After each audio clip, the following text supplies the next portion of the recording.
राजस्थान के अंदर 3 तारीख को ये तय होगा कि आखिर सरकार किसकी बनेगी, लेकिन आज सभी की निगाहें एग्जिट पोल्स पे है।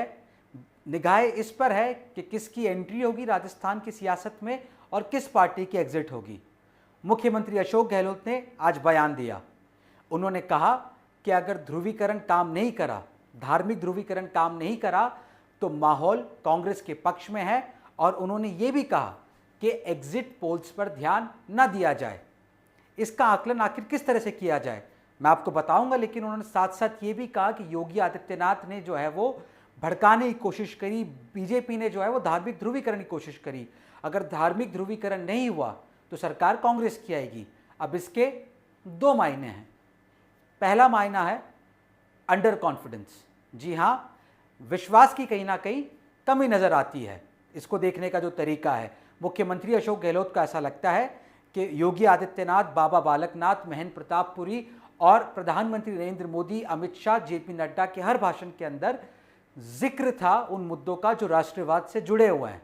और राष्ट्रवाद के मुद्दों में अगर बातचीत करें तो फिर चाहे वो कन्हैया की हत्याकांड हो, करौली में दंगे हो, जोधपुर के अंदर तनाव भरी स्थिति हो, भीलवाड़ा के अंदर तनाव भरी स्थिति हो या बारां के अंदर तनाव भरी स्थिति हो, जहां जहां प्रधानमंत्री नरेंद्र मोदी गए, योगी आदित्यनाथ गए, अमित शाह गए, उन सभी जगह इन सभी जो घटनाएं जो राजस्थान में हुई, जब राजस्थान के अंदर तनाव हुआ, उनको जिक्र करा और ये याद दिलाया वोटर्स को कि अगर सरकार कांग्रेस की आती है तो ये घटनाएं बार बार हो सकती है। वहीं इसको बयान को जो मुख्यमंत्री अशोक गहलोत ने दिया है, उसका दूसरा तरीका यह है कि उन्हें लगता है कि वो सेफ प्ले कर रहे हैं। कोई भी ऐसी बात नहीं कह रहे हैं जिसको एक तरह से कहे कि बौखलाहट लगे या अमेच्योर लगे। उनका बयान राजनीति के अंदर कुछ लोग देखते हैं कि एक मैच्योर बयान है, एक सूझबूझ भरा बयान है और बड़ा नपातुला बयान है। तो ऐसे में मुख्यमंत्री अशोक गहलोत के इस बयान ने सियासी, जिसको कहते हैं ना, चर्चाओं का विषय बना दिया आज पूरे राजस्थान के अंदर, फिर चाहे ब्यूरोक्रेसी हो, फिर चाहे आमजन हो। मुख्यमंत्री अशोक गहलोत के इस बयान का क्या मायना निकाला जाए। बीजेपी, राष्ट्रवाद एक मुखर मुद्दा रहा है। मुख्यमंत्री अशोक गहलोत की योजनाएं, उनकी गारंटीज, वो उनके लिए एक मुख्य मुद्दा रही है। राजस्थान का चुनाव इस बार बेहद दिलचस्प इसलिए भी होने वाला है क्योंकि जो वोटिंग का पैटर्न है इस बार वो बदला है। सरकार अगर रिवाज की बात करे तो बीजेपी के पक्ष में जाती हुई नजर आती है, माहौल बीजेपी के पक्ष में नजर आता है। लेकिन अगर बात करें मुख्यमंत्री अशोक गहलोत उनकी योजनाओं की, तो वो कांग्रेसी जो कहते हैं ना पर्दे के पीछे से सुगबुगाहट करते हैं, उनका कहना है कि हो सकता है हमारी सरकार बन जाए, हो सकता है कि हंग असेंबली आ जाए, बहुमत किसी को ना मिले। और तीसरा वर्ग वो भी वो कहता है कि सरकार तो नहीं आएगी, लेकिन इस बार जो कांग्रेस का परफॉर्मेंस है, कभी 21 पे समिट जाती है पार्टी, कभी 50 के अंदर समिट जाती है। इस बार जो है पार्टी 50 से अंदर नहीं सिमटेगी। इस बार पार्टी 70 से 75 सीट कम से कम लाने वाली है। और अंडर करंट रहा तो इस बार कांग्रेस जो है वो रिवाज को तोड़ेगी और राज को लाएगी।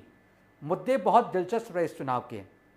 पूरा चुनाव प्रधानमंत्री मोदी बनाम जो है वो अशोक गहलोत हो गया। प्रधानमंत्री नरेंद्र मोदी लगातार, जिसको कहते हैं, अपने हाथों में बीजेपी के कैंपेनिंग की बागडोर संभाली और पूरे राजस्थान के अंदर घूमे।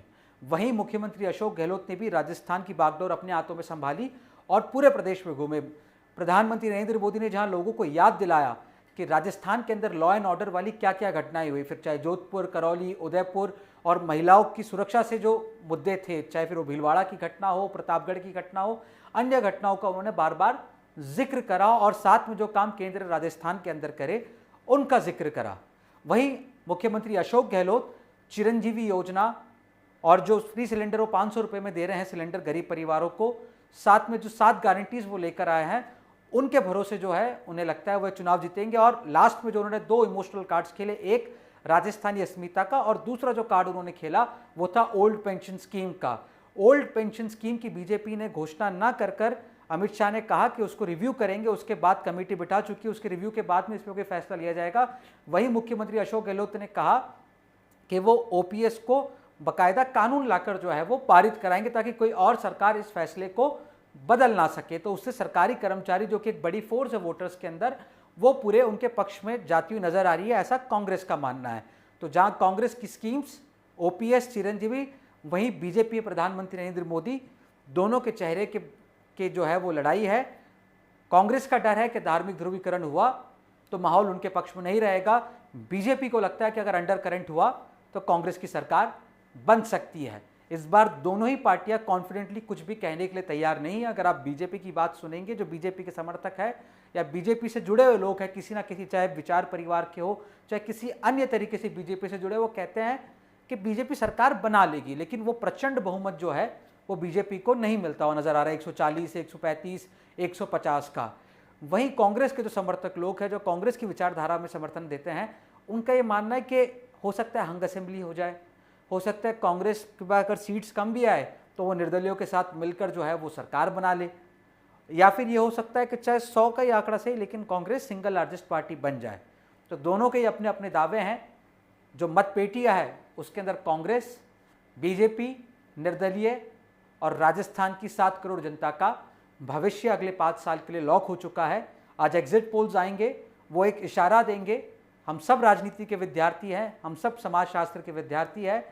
एक इशारा आज शाम को मिल जाएगा, लेकिन होने क्या वाला है वो 3 तारीख को ही पता चलेगा। कैमरा पर्सन निखिल शर्मा के साथ जयपुर से जयकिशन शर्मा, चुनाव आज तक।